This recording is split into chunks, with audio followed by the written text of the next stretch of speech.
des genres tragiques et leurs registres. Donc, à l'intérieur des genres tragiques, il y a plusieurs sous-genres. Tout d'abord, la tragédie classique, qui est certainement la plus réputée. Donc, la tragédie classique, c'est vraiment le genre noble par excellence. Donc, la tragédie classique a été inventée, créée dans l'Antiquité et voit son apogée au XVIIe siècle. Donc, tu vas te rendre compte que la tragédie classique, c'est pas compliqué, c'est exactement l'inverse de la comédie classique.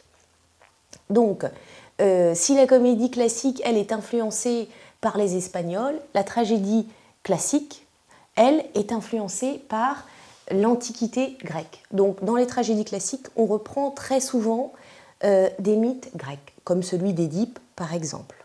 Alors, la tragédie classique est toujours en vers. Dans la tragédie classique, les personnages sont toujours nobles. Et la trame de l'histoire des tragédies, c'est que le personnage, en fait, lutte contre son destin. Il fait face à ce que l'on appelle la fatalité. Le personnage, le héros tragique, est confronté, la plupart du temps, à des choix contradictoires et qui vont, de toute façon, entraîner des conséquences que l'on appelle funestes. Autrement dit, ici, le dénouement se termine toujours par la mort du personnage dans la tragédie classique. Alors la tragédie classique, sa caractéristique, c'est d'être régie par des règles extrêmement strictes. Alors il faut que tu te souviennes de 3 règles.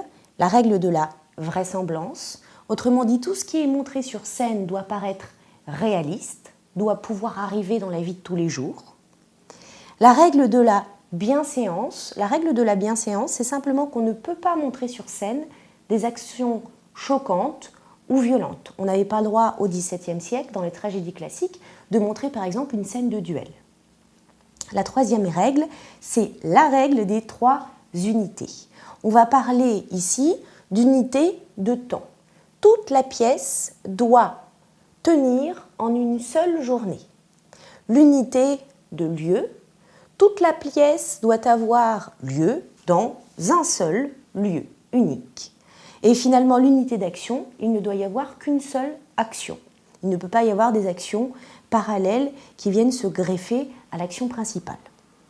Alors le but de la tragédie classique, c'est ce que l'on appelle la catharsis. Alors, qu'est-ce que c'est que la catharsis ? La catharsis, en fait, c'est le fait de se libérer de ses passions mauvaises. Les passions mauvaises, c'est toute la violence, toute la haine, toute la rancœur que l'on a en nous et dont il va falloir se libérer, dont il va falloir se purger. C'est un peu comme si on se libérait de son côté obscur, entre guillemets.